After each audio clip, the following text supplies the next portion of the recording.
Traditionally, the role of education has resembled the system of a bank, whereby teachers make deposits of information that the students must memorize and repeat.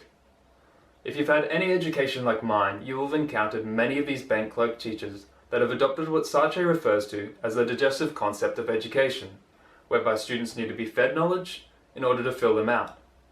As a pre-service teacher, my educational philosophy reflects my own values and beliefs and will shape the content I teach, my own pedagogy, and the outcome of my future students. This perception of students as empty vessels waiting to be fed with knowledge is exactly what I want to avoid in my developing educational philosophy.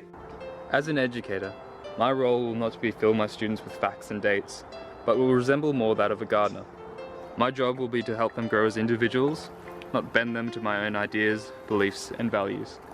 Consistent with these beliefs, German philosopher Friedrich Nietzsche was a strong advocate for individualism and emphasized the importance in maintaining your own beliefs in the face of the herd. As Nietzsche said, "You have your way, I have my way. As for the right way, the correct way, it does not exist." As an educator, I believe it is my responsibility and obligation to allow my classroom to be a safe space where students can freely express their own knowledge, ideas, and feelings. In the same respect, the content I teach will not be a list of facts for my students to memorize, but rather knowledge that will spark their independent thought and allow them to develop their own individual identities and ideologies.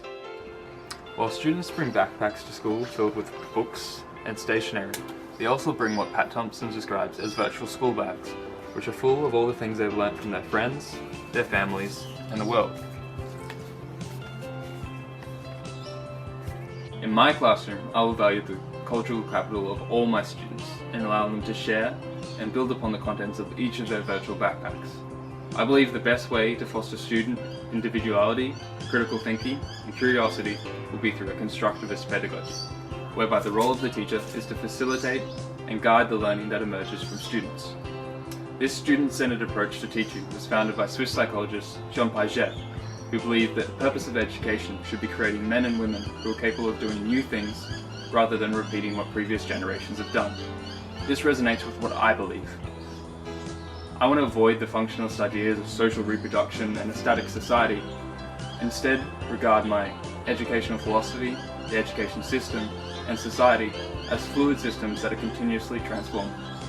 The content I teach will abide by the Australian National Curriculum that aims to introduce students to the essential knowledge that they need to be educated citizens. But, in line with the beliefs of education reformer John Dewey, I believe that authentic student learning occurs when the theoretical knowledge and content that is taught within class is linked with real-world context to which the students can relate. In order to identify the social context that the students can identify with, as said by Dewey, education must therefore begin with a psychological insight into the child's capacities, habits, and interests.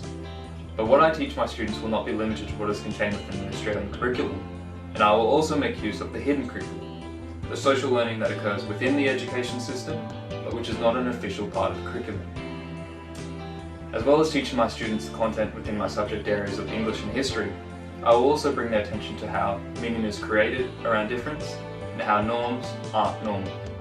Paulo Freire, who rejected the banking concepts of education, advocated a pedagogy that didn't alienate the poor or dispossessed, but included every student and enhanced their ability to understand and transform the world they are a part of.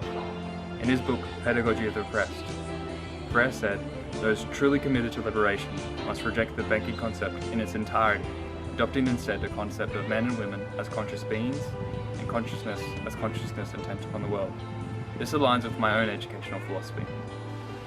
Like my plans, my students are not all the same, but are all heterogeneous individuals who come from a variety of social backgrounds, family dynamics, and socio-economic statuses. As an educator, I believe it is my responsibility to strive for social justice so that each student is given equal opportunity to succeed, learn, and share their own ideas, values, and beliefs. Similarly, the text I bring to my classroom will be transformative and offer a rich variety of perspectives that challenge existing mythical norms and stereotypes.